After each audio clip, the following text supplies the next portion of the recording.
रायगड, महाराष्ट्रासह देश विदेशातील ताज्या बातम्या पाहण्यासाठी मॅक्स इंडिया लाईव्ह चॅनलला सबस्क्राईब करा आणि बेल आयकॉन दाबायला विसरू नका.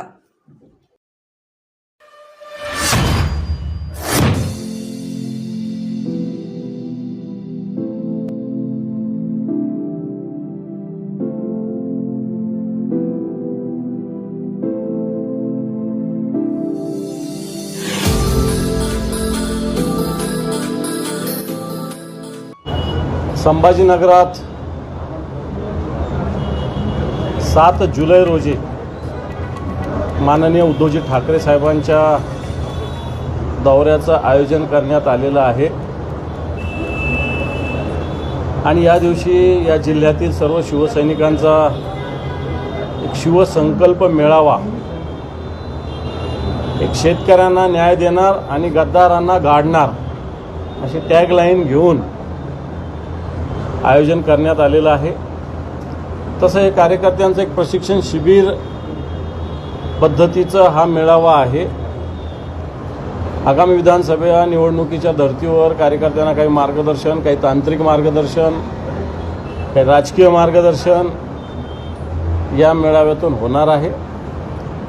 आणि मला असं वाटतं लोकसभेला उद्धवजी ठाकरे साहेबांनी जानेवारी महिन्यातच दौऱ्याला सुरुवात केली होती आणि या महाराष्ट्रात जवळपास 104 सभा लोकसभा होईपर्यंत, लोकसभेच्या प्रचार थांबेपर्यंत उद्धवजी ठाकरे साहेबांच्या झाल्या होत्या. वाटतं त्याच धर्तीवर सुरुवात संभाजीनगरातून 7 जुलैला होते. याच्यात या जिल्ह्यातले किमान 5,000च्या वर शिवसैनिक सहभागी होतील. आणि मला असं वाटतं ज्या घटना घडल्या संभाजीनगरात त्या विसरून एक संकल्प पुन्हा या संभाजीनगर जिल्ह्यातील शिवसैनिक करणार आहे. मागच्या वेळेस आम्ही 6 जागा जिंकल्या होत्या विधानसभेच्या. दुर्दैवानं 5 जणांनी त्याच्यातल्या गद्दारी केली. त्या सगळ्या जागेवर पुन्हा एकदा शिवसेना निवडून आणण्याचा संकल्प आम्ही या मेळाव्यात करणार आहोत. हे सगळं होत असताना राज्याचा अर्थसंकल्प परवा जाहीर झाला. हा अर्थसंकल्प जर बघितला तर नियमाची पायमल्ली झालेली. खऱ्या अर्थानं अजून राज्याच्या अर्थसंकल्पाला दोन्ही सभागृहात चर्चेला सुरुवात अजून झालेली नाही. चर्चा झाल्यानंतर दोन्ही सभागृह अर्थसंकल्प मंजूर करत असतं, परंतु त्याच्या आधीच काही योजना ज्या जाहीर झाल्या त्याच्या संदर्भात सरकारने परिपत्रक काढलेलं आहे. मग हा सभागृहाचाच हक्कभंग आहे, एखाद्या सदस्याचा नाही, तर सभागृहाचाच हक्कभंग आहे. सभागृहाचं महत्त्व कमी करण्याचा हा प्रयत्न आहे. निश्चित विरोधी पक्ष म्हणून आम्ही या सगळ्या बाबीवर बोट ठेवणार आहोत. ज्या ज्या घोषणा जाहीर केल्या, विशेषतः लाडकी लेक योजना जाहीर केली, हिचा जर अभ्यास केला तर मला असं वाटतं भीक नको पण कुत्रं आवर अशा पद्धतीची जी म्हण आहे तशा पद्धतीनं होईल का काय अशा प्रकारची स्थिती आहे. कारण इतक्या अटी, इतक्या शर्ती त्याच्यामध्ये आहे की काही फार मोजक्या महिलांना याची मदत मिळू शकेल अशा प्रकारची स्थिती आहे. शेतकऱ्यांच्यासाठी सरकारने भले घोषणा केली असेल, परंतु अजून 15,000 कोटी रुपये शेतकऱ्यांचे देणं बाकी आहे सरकारला. याची माहिती निश्चित कोणते कोणते बाकी सभागृहात दिली जाईल.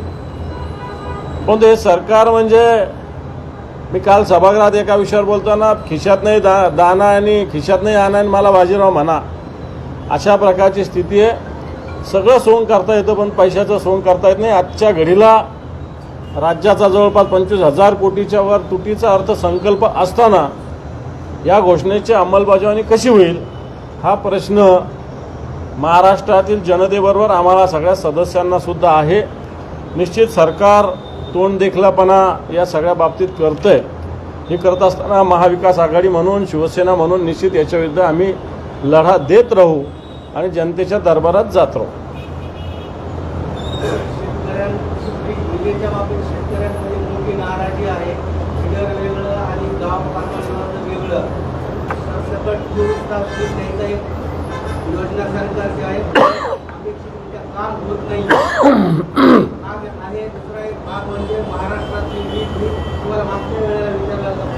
महाराष्ट्रातली देशातल्या सगळ्या राज्यांपेक्षा अधिक दराची आम्ही वीज आहे हा प्रश्न तुम्ही व्याज दरापेक्षा विजेचाच दर जास्त आहे. विजेचा दर ज्या दरात वीज मिळायला पाहिजे, राज्यात अन्य राज्यामध्ये औद्योगिक दरसुद्धा महाराष्ट्र राज्याचे जास्त आहे, कृषी दरसुद्धा जास्त आहे, रुटीन ग्राहकांना दिले जाणारे दरसुद्धा जास्त आहे.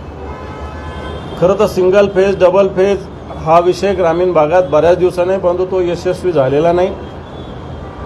शेतकऱ्यांचं फीडर वेगळं, गावातलं वीज सप्लाय करणारं फीडर वेगळं, आणि या सगळ्यामध्ये आत्ताच्या घडीला वीज आपल्याला लागते किती आणि विजेचा पुरवठा किती होतो. आजसुद्धा ग्रामीण भागामध्ये मला वाटत नाही 2 तास 3 तास 4 तासाच्या वर लाईट मिळत नाही.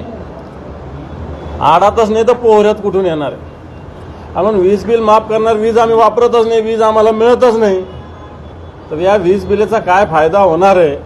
फक्त येणाऱ्या काळामध्येच दिसेल. आत्ताच्या घडीला राज्याकडे विजेची कमतरता आहे.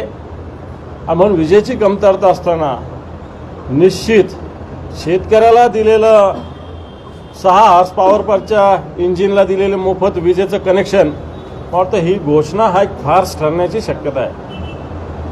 पण दादा, पंजाबच्या धर्तीवर हे सगळं चाललेलं आहे. पंजाब राज्यात महाराष्ट्र आहे. मला खरंच वाटतंय की 7 हॉर्स पॉवरपर्यंतची वीज चाललेलं आहे.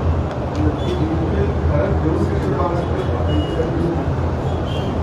पण मला आठवतं एकदा संभाजीनगरातच शिवसेना प्रमुख मान्य बाळासाहेब ठाकरे यांनी आमचं सरकार आलं तर आम्ही वीज बिल माफ करू अशी घोषणा केली होती. आणि ती झाल्यानंतर सुशीलकुमार शिंदे हे तत्कालीन मुख्यमंत्री होते काँग्रेसचे, यांनी सुद्धा वीज बिल माफ करण्याची घोषणा करून 0 रुपयाचं लाईट बिल पाठवलं होतं, बरोबर ना. आणि नंतर सरकार आलं काँग्रेसचं, विलासराव देशमुख मुख्यमंत्री झाले, मागच्या बिलासहित वीज बिल पुन्हा आलं होतं. आत्ताच्या घडीला मला पूर्ण माहिती पण 38,000 ते 40,000 कोटी रुपये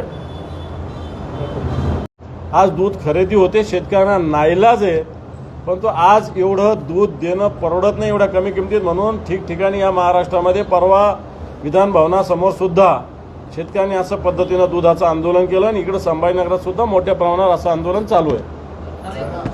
सरकारचे आज 2 वर्ष पूर्ण होत आहे. मुख्यमंत्र्यांनी पोस्ट केलेली आहे. बाळासाहेब ठाकरे यांच्याशी बैठक सल्लामसलत करून त्यांनी आसंघाची संधी केला. त्यांची साथ सोडून आम्ही सरकार स्थापन केलं आणि 2 वर्ष यशस्वी केले. त्याच्यावर आणि सरकारच्या 2 वर्षाच्या कालावधीत आहे. हे 2 वर्ष उद्धवजींच्या मंत्रिमंडळात होते. यांनी शिवसेना फोडण्याचं पाप, शिवसेनेशी गद्दारी करण्याचं पाप केलेलं आहे. या 2 वर्षामध्ये हे खोक्याचं सरकार राहिलेलं आहे, भ्रष्टाचाराचं सरकार राहिलं आहे, टक्केवारीचं सरकार राहिलं आहे, सरकारच्या तिजोऱ्या लुटणारं हे सरकार राहिलेलं आहे. आणि म्हणून 2 वर्षात लूटमार या महाराष्ट्रामध्ये या गद्दार लोकांनी केलेली आहे. वाटतं या महाराष्ट्रातील शेतकऱ्यांची लूट यांनी केली आहे. बेरोजगार तरुणांना देशोधडी लावले, अनेक पेपर फुटीचे प्रकरण झालेले आहे.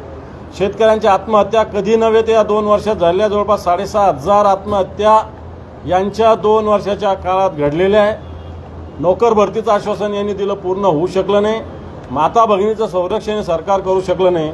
म्हणून हे 2 वर्ष टक्केवारीचं, लुटीचं, गद्दारीचं आणि महाराष्ट्राला अधोगतीला नेणारं, कारण इथले उद्योगसुद्धा गुजरातला गेले, अशा पद्धतीनं 2 वर्षाचं ही यांची भूमिका आहे. शिवसेना प्रमुखाचं नाव घ्यायचं आणि त्याच्या मागे लपायचं. मग अजितदादा शिवसेना प्रमुखाच्या विचाराचे का? त्यांच्या मांडीला मांडी लावून असतात. नवाब मलिक शिवसेना प्रमुखाच्या विचाराचे का? प्रफुल्ल पटेल ज्याचे इक्बाल मिर्चीशी कनेक्टिव्हिटी शिवसेना प्रमुखाच्या विचाराचे का? छगन भुजबळ शिवसेना प्रमुखाच्या विचाराचे का? ज्यांनी शिवसेना प्रमुखाला अटकेचा निर्णय घेतला होता. आणि म्हणून ही दुटप्पी पद्धत, दुटप्पी बोलणं मला वाटतं महाराष्ट्राच्या मुख्यमंत्र्यांचं आहे. बस झालं, थँक्यू. आता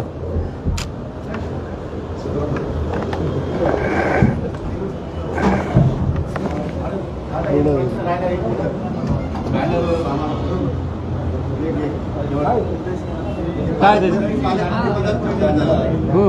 विश्वास भुमरे यांच्या कारणासमोर लागले हा चर्चेचा विषय झालेला आहे. माझ्या गटातल्या महिला बऱ्याच शिवसेनेत चाललेल्या आणि नगरसिंग राष्ट्रपतींचं बॅनर त्यांच्या मुलांच्या फोटो लागलेले आहे. ही चर्चा आहे, काय म्हणणं आहे तुमचं? मला असं वाटतं काही कार्यकर्ते दोघांवर प्रेम करणारे आहेत आणि भुमरेंचा मुलगा काही नेता नाही आहे. मला असं वाटतं काही जणांची सगळ्यांशी कनेक्टिव्हिटी असते त्यांनी लावलं असेल. काही उदयसिंग राजपूतांनी लावलेलं नाही किंवा विलास भुमरेंनी पण लावलेलं नाही. त्यामुळे मला असं वाटत नाही त्याची फार चर्चा करावी. पण विलास भुमरे नेता नाही म्हणते, आपण विधानसभेसाठी तयारी सुरू करतायत. मग आता कोणी गुडघ्याला बाशिंग बांधून उभं राहतो म्हणून का नेता थोडी होत असतो.